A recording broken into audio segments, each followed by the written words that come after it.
Hey everybody, it's Jim from Cigars.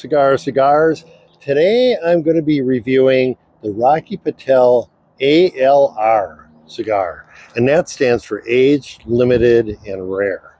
And this is actually a pretty interesting cigar that I'll talk about in a few minutes. It's billed as a medium. This is a Toro size I'm smoking. There is also a Robusto size and a Gordo size. But before I get into the cigar, I got a joke for you. There's this woman and she's fooling around on her husband. And her husband comes to her one day and says, "Hey, honey, I got to go to this appointment. I'll be gone for a couple of hours." And as soon as he gets out of the driveway, she gets on the phone with her boyfriend and says, "Hey, come over. We got 2 hours at the most, so you got to get over here right away." And he said, "I'm in the middle of smoking my favorite Cuban cigar. You know how much I love Cuban cigars." And she said, "You got to get over here right away." So he keeps the cigar lit and gets in his car and is smoking the cigar on the way there. Still not even halfway done with it when he gets to her house. And he jumps in the sack with her. And fortunately, they have a little candy dish next to the bed. And he puts a lit cigar in the candy dish. Well, lo and behold, they're going at it for not even a minute or two. And the garage door opens. The husband's home. So the guy quick darts into the closet, leaves the cigar on the nightstand. The husband walks in the room and says to the wife, "Where did that cigar come from?" And a little voice from the closet says, "Cuba." So anyway, I thought that was kind of a good one. I'll be back to talk more about the cigar in a minute. A little bit about the cigar before I get it lit up. As I mentioned, the name is ALR, Aged, Limited, and Rare. And this is the second edition. And the first edition of this Rocky Patel Aged, Limited, Rare came out, I think, in 2015 or something like that. And it was very, very successful to the point where they used up all the tobacco that they planned for that cigar, but they immediately blended the ALR Second Edition, which is this. So this is way back in 2016. And one of the selling points of this cigar is it's aged a minimum of 2 years, and it's actually closer to 3 or 4 for a lot of them. So they really didn't come out with this cigar officially until 2019. And the story is, and it says here on the very elaborate band, as you can see, the story of the cigar, it said that they had a short production run of 120,000 cigars and laid to rest in an aging room for at least 2 years. Once those cigars are gone, there won't be any more ALR Second Editions left. It is relatively rare in that respect, but rare is stretching the term, I think, a little bit.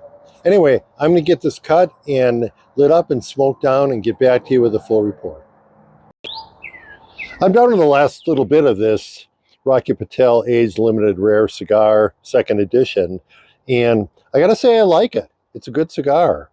Didn't tell you much about it earlier. It's a San Andres wrapper, of course, grown in Mexico, and the filler is all Nicaraguan, grown at Rocky Patel Farms in Nicaragua. If I'm going to compare this to another cigar, I'm going to compare this to the Davidoff Winston Churchill Late Hour, which is aged in brandy casks and so forth. This definitely comes across like an aged cigar.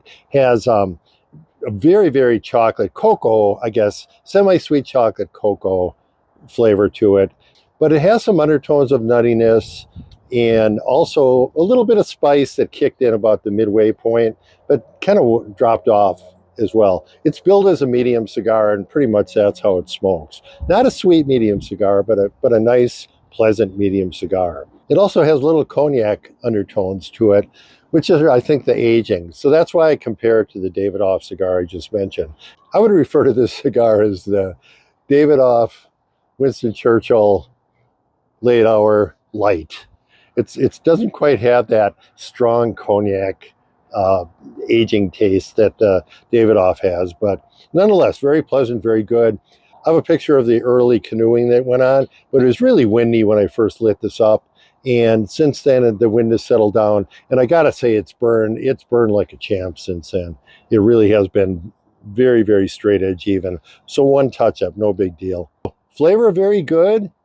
Burn good, construction good. I gotta say, I took a picture also of when I took that big honking outside band off, and it actually created a little flaw. Somebody's a little heavy-handed with the glue, I think, and it actually created a little flaw in the wrapper, which really didn't affect the performance of it all. Let's give this a rating. I'm gonna say for body, right down the middle, five or 6 out of 10. A nice medium body cigar. Flavor, very, very good. And its smoking experience for the construction, very good. I'm going to give this a 9 out of 10 overall. It's about a 15-buck cigar, so it's not cheap. But I want to talk a little bit about Rocky Patel cigars as well. I think they're guilty of a little bit of quantity and not quality. I mean, there's so many, this dizzying array of different Rocky Patel cigars. Many of them aren't that great, and I think they get a bad rap because of that overall. But there's a few diamonds in the rough, I think, of Rocky Patel cigars. I like the number 6 is one that I like. I certainly like this one as well.